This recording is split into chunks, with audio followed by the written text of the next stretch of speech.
This is Northern Michigan Connections, a service of McDonald Garber Broadcasting. Our goal is to connect you with organizations who are providing unique services to the residents of Northern Michigan. I'm Tim Nixon.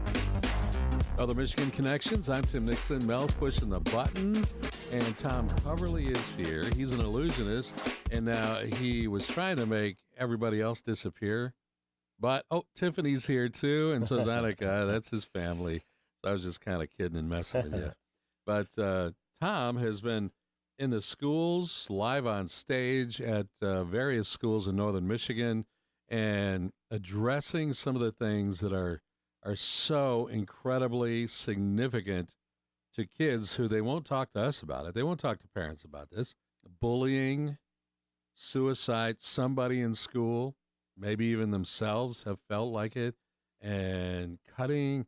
That's the one that blows my mind. I mean, I don't even understand this stuff. So, Tom, welcome, and maybe you can help it to make sense for us as far as what's going on, what we can do, and what you're doing to reach out to people. Yeah, absolutely. Well, thank you all for having me. I appreciate it. The school assembly is called Destroy Illusions. And so as a motivational speaker and as well as a magician, comedy magician, I use that as a way of, first, when I step on stage, breaking those walls down. So from the moment you step on stage, especially with middle school, high school students, they're measuring you up and down, whether they're going to listen to you or not. And so the illusions is a great way of just breaking that ice. I mean, laughter does that, right? And so lots of audience participation.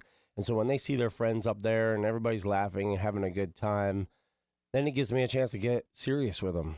And then that's where the Destroy Illusions comes in. I want to destroy the illusions and lies kids are believing about life. And they're believing a lot, and it's sad. I not only want to destroy illusions, though, I want to leave them with some answers. I want to talk to them about truth and reality to who they are, who others are around them. So that's some of the stuff that we get a chance to do. You want me to give some examples right now of a couple of them? Well, I think, yeah, you can do that, but I also then I'm going to want to know why illusions, how you got into it, and the connection. I mean, you're talking some counseling here of some pretty tough situations, but you're doing it with laughter first. You get them so they see you as a successful person at what you do, and by the way, you have truth for them. So the connection is weird, but it works, and I think that's what's so cool about it. So give me some examples. Yeah, one of the things, I'll bring some magazines in, and kids, we've all seen magazines laying around, whether it's fitness magazine, a beauty magazine, and these magazines, kids are, society has done our kids no justice by, we focused and have told our kids, maybe not directly, but as a society as a whole, when they see that they believe that is perfection, that is the standard for which everyone should look. And anyone below that somehow is not perfect in some way. And a lot of kids believe that when they wake up in the morning and they're looking in the mirror. There's many, sadly, that feel disappointment. And when they feel that disappointment, it's coming because of something they're believing. And I believe it's that illusion and lie that somehow they have to measure up and look like the cover of a magazine in order to feel good enough or beautiful enough. And so it gives me a chance to talk to them about that reality and truth. And reality and truth, no one looks like that, right? We know that. And even students know that, but they need to be reminded of that. I tell them a story how I did a red carpet event for a famous supermodel. Her name is Cindy Crawford. And a lot of us have heard of Cindy Crawford. She's been around for a long time as a supermodel. And Cindy Crawford said that she wishes that she looked like Cindy Crawford. I mean, think about that. You have a famous supermodel wishing she looked like the cover of her magazine, because reality is she was in the studio all day long, right? Thousands of pictures taken of her. And then there's an entire team of people for that magazine that are editing those photos for weeks and months before we ever see it on the newsstands. And so when kids are seeing this on the newsstands, we just think, oh man, I wish I looked like that. Or I wish, and we're wishing something that's not even reality. And so it gives me a chance to kind of break that down. That's one of the issues I'll hit. So I'll talk to them about being perfect the way that they are. Then I'll talk to them about being those around them, being perfect the way that they are. And a lot of us believe the illusion and lie that somehow it's no big deal, right? Our joking and things we can make fun of someone or we can say some things and it's kind of not that big of a deal because we live in that kind of um, we've been taught this for so long that it's just a joke, right? Or a lot of students are believing that. And it gives me a chance to talk to them about truth and reality that words do hurt and they hurt for a long time. I'll ask the students how many of them remember a time when they were in elementary school that they've ever had someone say something to them that was hurtful and they never forgot it to this day. And just about 95% of the hands will go up every single time, no matter what school I am in across this country. So words hurt for a long time. And when kids are feeling that hurt, it gives me a chance to talk to them about being who they are and talk to them about being real men, real women. And I say that you can be a real man, a real woman in middle school and high school because a real man and a real woman knows how to treat another human being the way they ought to be treated. So I'll give some examples and some stories throughout the assembly. And I'll also touch on home life. I'll talk about the illusions and lies. A lot of young people think that it's okay, that it's all right to be disrespectful to mom and dad, that somehow everyone's talking to mom and dad that way. And truth and reality is not everyone's talking to mom and dad. I'll ask students, I said, how many of you can think of a movie or TV show that shows disrespect to a parent or someone in authority? And again, just hands will shoot up right away on that one. They know, they're bombarded by it. And the crazy thing is they're not all thinking of the same one. So they know how much they are bombarded that somehow that's okay. It's acceptable to treat parents like that. And truth is, obviously it's not. And it gives me a chance to say truth is not everybody is talking to their parents that way. And then I'll talk about a story of a family that I knew, just the shortness of life. And how this kid, the last words out of his words to his mom were, "I hate you." And she said, "Son, I love you. And I want you to know I'll be right back home." And make a long story short, she never came back home. And that kid, I'll never forget, I attended that funeral. And that kid, he just stood in front of his friends and he said, "I want you to go home and I want you to tell your mom that you love her. Because I have to live the rest of my life knowing the last words out of my mouth to my mom were, 'I hate you.'" And so when you begin to talk about home life, it's amazing the atmosphere that changes in that assembly. And so I'm encouraging kids that after school to text mom and dad, tell me you love them. Put your arms around them. How many of you are willing to put your arms around your mom or your dad and tell them that you love them tonight? And it's happening. We hear stories of it all the time. It's incredible. And then I'll take it a step further. I say, how many of you have said something or you've done something recently that we need to swallow a little pride? We all have to do that once in a while and say two simple words, and that's, "I'm sorry." And hands shoot up all over that room. And we get tons of feedback from parents saying, "Look, I don't know what was said at that assembly, but something powerful was said because it's changed our family." And so they're that's a little snippet of what we get a chance to talk about and address in the assembly. So have you had, can you share some of the stories with us of people that have been in the assemblies and been touched and then went home or went somewhere and just it affected a change? Yeah, absolutely. One that stands out, and it wasn't too long ago, I went to a community where there were 6 suicides in less than 6 months in one school. Actually, there were 5, but then there were 6 by the time I arrived. So when there was 5, they called and said, "Tom, can you come? Please come to our school." So I came out to that school 2 weeks before I got there. The dad took his life the same way that his son did, just weeks before.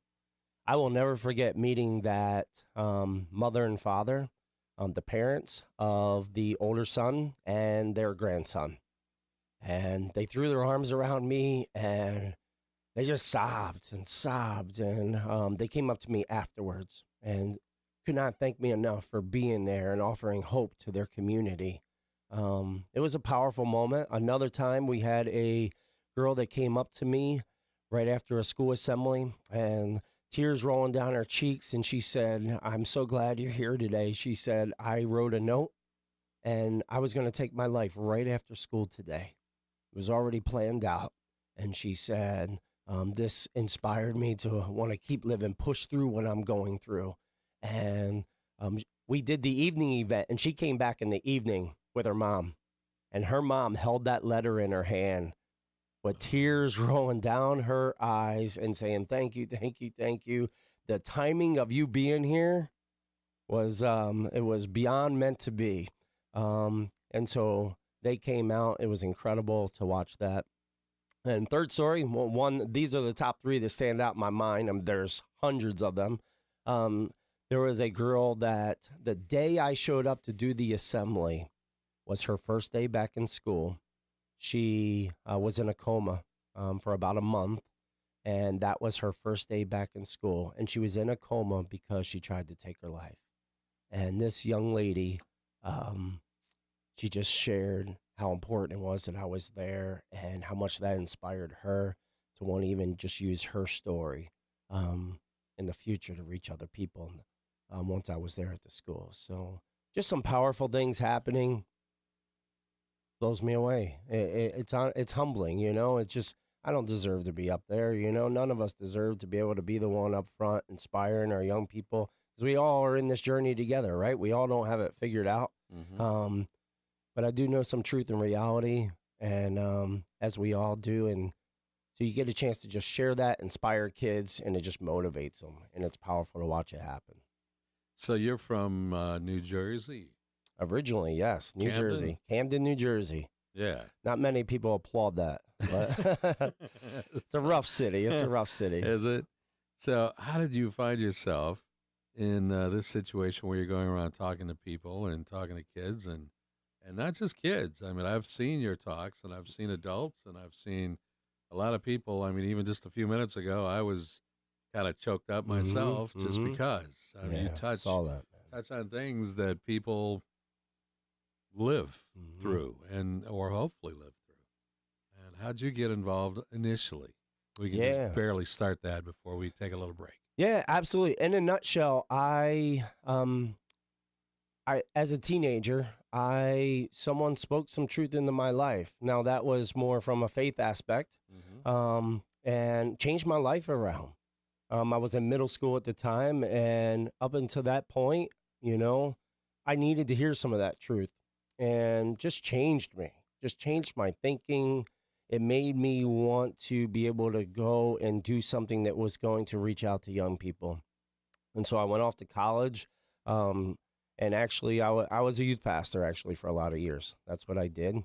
And so after being a youth pastor for a bunch of years, working with young people and just kind of just sharing my story, about 10 years ago, I had someone that came to me and I went to them initially and asked them if they would be thinking about ways that I could do some stuff, you know, and outside of the four walls of the church, because and I wanted to do that. And so in a nutshell, he said, man, you're a great communicator. And he goes, you've always had this talent doing these magic tricks. Have you ever thought about combining it together? And I thought, man, that's crazy. Sounds like a dumb idea. I didn't think it sounded like the best idea in the world, to be honest, at the time. Long story short, put it together. And I pat God on the back for this one. I don't take any credit. In the first year, I was in 38 states speaking and performing. So now I go into the schools. Obviously, the schools are a non-faith-based assembly. There's no mention of anything faith-related. But in the evening times, if they're church-sponsored events, or in this case, we've had some Salvation Army-sponsored events, then obviously in the second half of that show in the evening time, because they rent those facilities, I'm able to share kind of my faith story. Okay. Well, his name is Tom Coverly. He's the Illusionist, the magician, a communicator, and we're just pleased to have you here on Northern Michigan Connections, along with Tiffany and Annika. Annika's looking the other way. Do you think she's heard any of this before? A lot of times. She's heard it all. All right, we're going to take a break. We'll be right back. You're listening to Northern Michigan Connections, a service of McDonald-Garber Broadcasting. Welcome back to Northern Michigan Connections. Mel's still pushing the buttons. I'm Tim Nixon. I get to sit here and look good and Wait, why did I say Yeah, that? you're looking good, man. You're looking good. You got a snazzy blue shirt on. The listeners can all see that shirt, man. It's pretty nice. Yeah, it's Tom Coverly. I'm going to hang on to my shirt. He's from New Jersey, and he might like it too much. Yeah, that's right. So you work with kids. You work with actually people of all ages. You handle problems, and you talk about like suicide and depression and things that people are involved with every single day of their lives. And I'm thinking, what gave you an inside track on that? Did you come from something that was rough, or did you? I mean, Camden, New Jersey is not known as the art capital of the world. Is it? No, definitely not. Okay. Well, the graffiti on the walls, maybe. Oh. That's about it. No, Camden, New Jersey is wow. That's it's known as one of the roughest cities in America. It's been on the top 5 list for a very long time, and so that's where I grew up, learning how to handle a lot with my fists. I mean, my dad. He taught us at a young age, never start a fight. He never wanted to start a fight, but he wanted us to know how to protect ourselves and defend ourselves. And my parents were great at bringing us up in that way. And just, you have to have street smarts or you're not going to make it. But we moved out of Camden and then went to not far outside of Camden in New Jersey still. And so finished up middle school or elementary school and middle school and high school there in New Jersey. But as far as a lot of where stuff came from, even is that, just my upbringing and just I was the kind of kid that was bullied and I bullied. And, I think a lot of people are there because hurting people hurt people. And when you're hurting, what do we want to do? You want to find someone else a little less, quote unquote, inferior than you, at least what we think in our mindset at that time. And we find ways to ridicule them and make them feel horrible about themselves. So I did a little of both. So a lot of my stories and things come from that. A lot of my pain comes from that I speak from. Anyone who's attended assembly knows that this is far from a paycheck for me. I'm very passionate when I speak. I love talking to kids, especially middle school, high school. Just very real, very raw. I don't beat around the bush. I'm not the kind of assembly speaker that talks statistics because kids don't want to hear those, I can say out of 1,000 kids sitting in the auditorium, I can say 999 of you, this will happen to. And what's going to happen? Everyone's going to think they will be the one that it won't happen to, right? And so I don't even, no matter how high that percentage is, I don't even go there. I just talk raw and real with kids, and kids appreciate it. You can see the sincerity in them. About 12 years ago, I went through a hard time personally. I was always the person that was walking with people through hard times. I could never understand how someone would ever want to give up on life. And about 12 years ago, I went through a personal hard time in my life where it just felt like my world collapsed out from under me. And it was the first time I was considering that route. And this is before I began doing the motivational speaking. So that played a huge role in me wanting to do this motivational speaking. And when my friend suggested combining illusions and magic tricks and the comedy together with speaking, that was something, because of what I went through, was something that wanted to make me talk about suicide prevention. So illusions, did you start as a hobby? Did you go to a class? What'd you do? Yeah, great question. I didn't do magic tricks really as a kid, more than any other kid, I guess. Maybe I did a card trick here or there, but I didn't have this love or passion for it as a kid. It wasn't until I was in college, and I was going to college out in Scranton, Pennsylvania, and there was a professor of mine who did some magic tricks. And there was also a friend of mine that did some. So between them two, seeing them do magic tricks all the time, was the first time I ever got to see close-up personal tricks done for me by at least people who were really good. And so they said, man, there's this magic store down in Scranton, Pennsylvania, Mel's Magic City, and why don't you go on down there? And so they took me down there, and the guy started showing me these tricks. His name is Paul Mellon. He started showing me these tricks, and I fell in love with it, right? And I think most people come from there's two different decisions you have to make when you're watching someone do a magic trick. Either you watch it and you just enjoy it, or you want to watch and try to figure it out. And I had that mind where it was I could not just watch and enjoy it. I wanted to figure it out. Well, at a magic store, if you want to figure it out, they're going to show you the trick. And it's not until you pay for the trick that they're going to reveal the secret. And so I started buying all these little tricks. And then through the years, I'd buy these little $5 tricks. Next thing you know, I was buying five $100 illusions. And I was buying $5,000 illusions. And so just spent a lot of money through the years in that hobby of mine because that was one of my biggest loves that I love to do. That's how I got involved. You do one that you get a big guy, Hercules, comes out of the audience, and you have a woman there too. And you said that Chris Angel also knows this one, and you had permission to use it. And I mean, that's besides name dropping, which is very cool. Yeah, it's fun. It's fun. To watch that. I have tried to figure that out, and I've seen it like 3 times now. Yeah. And I can't, for the life of me, figure this out because you take it, and there's like layers. There's layers of the trick. Mm-hmm. And takes a quarter, puts it in a closed pop can or soda. Soda, as we would say on the East Coast. Yes. And so all of a sudden, here's this closed can with a quarter in it. You can hear it rattling around and stuff. And then he gets a big guy out of the audience who sits there and rips open the can. And sure enough, it's in there. And he pours it out. And his lady says, "No, that's the one." And, and it's like, okay. I was talking to Annika. I said, "You know all the jokes?" She says, and that's his 6-year-old daughter. She says, "Yeah, I know them all except for the pop can, but he'll tell me." Yeah, yeah. She knows a lot of my tricks. I've taught her how some of them are done. The soda one, there's a lot involved in it, so it's a little complicated to teach her. It's cool because a lot of magicians, that is an amazing trick, and it's one of the most requested tricks that I get asked to perform all the time. I performed it in a lot of places around the world. And that trick, magicians don't necessarily invent all the tricks. So there's a lot of creators of magic tricks out there, and that one we give to a friend of ours, Wayne Houchin, and he's the creator of that illusion. Chris Angel went on to do it on TV, and then when you buy tricks, you're given permission to perform them in certain places or TV performance rights and things like that. And so that particular trick, I get a chance to perform live on stage, which is incredible. But Wayne Houchin, he's an incredible creator of magic, brilliant guy. Wow. So how many do you have?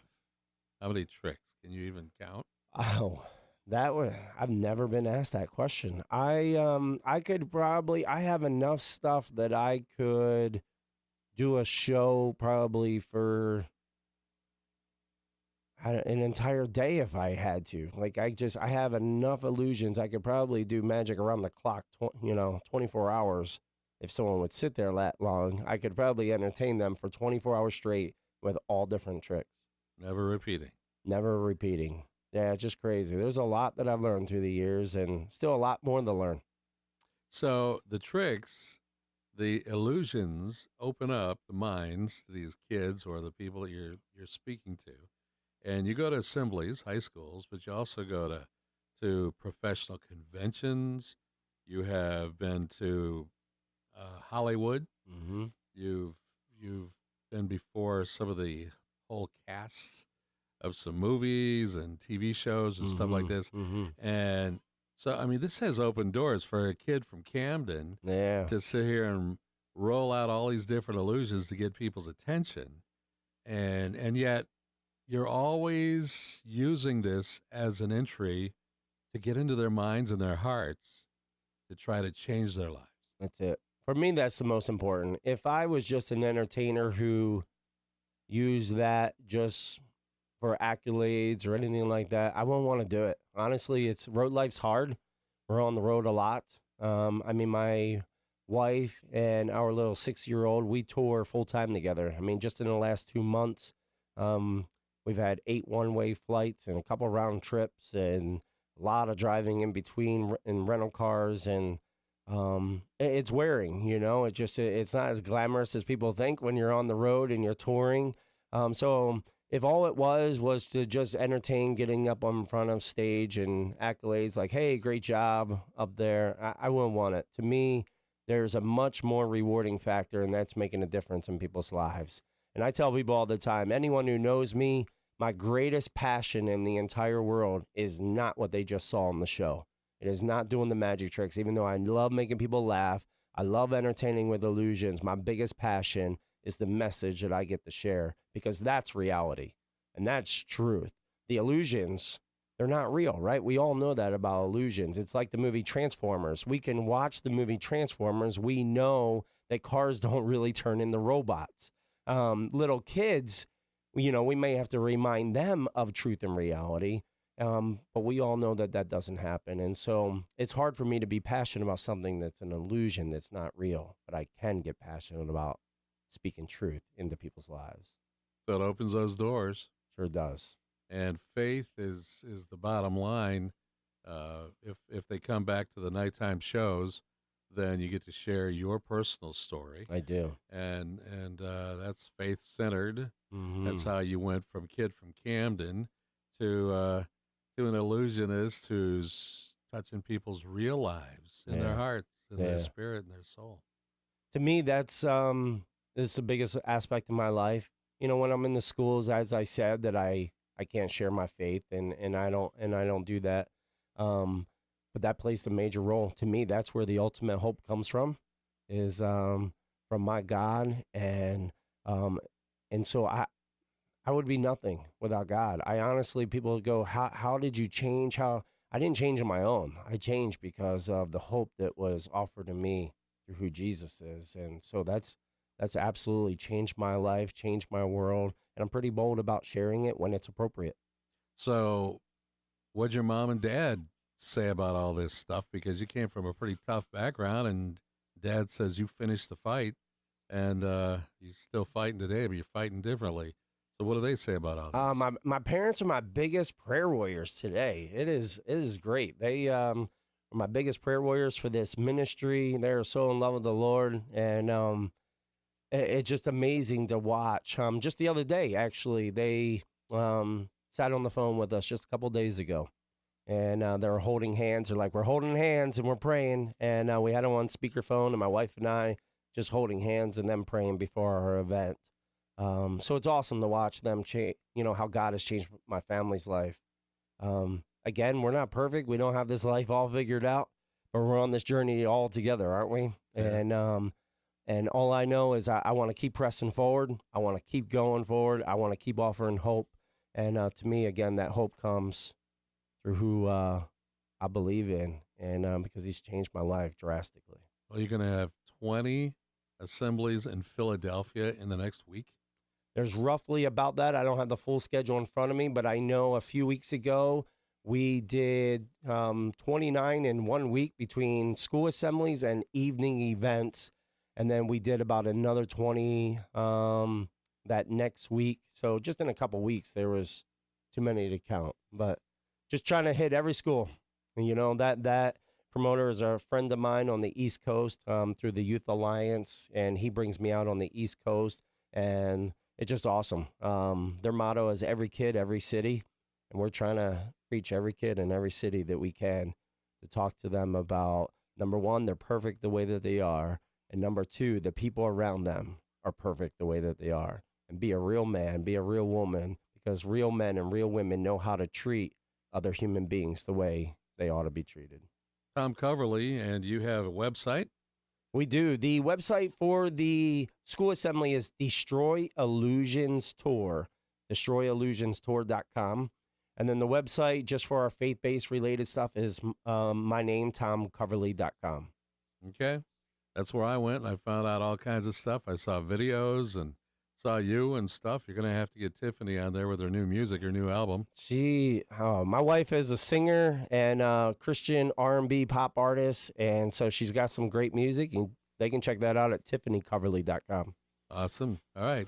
Thanks for being with us on Northern Michigan Connections. We're so pleased to have you. Thanks again. Thanks again for having me.